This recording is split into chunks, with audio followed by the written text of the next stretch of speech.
Ayan guys, so sulit na sulit ang bearing. Oh. Papalit tayo ng bearing nitong H100. Ayan. Yan, sulit na sulit ang gamit. Oh. Ayan, makikita natin itsura, wasak na wasak ang loob niya. Sir?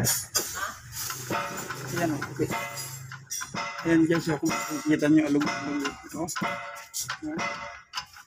Sulit na sulit.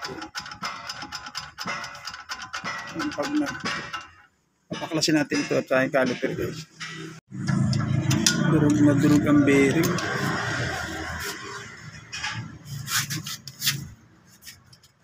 Ayan.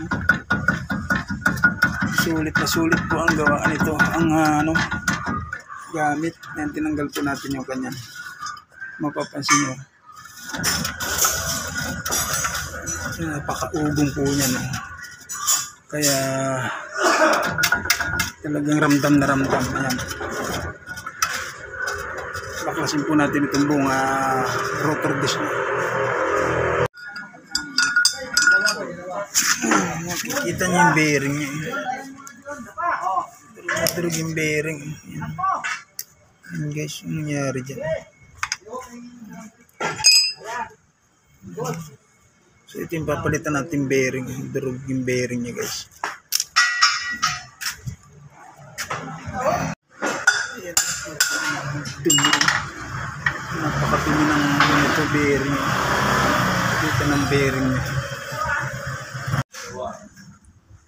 Ayan, ito na yung bagong bearing niya.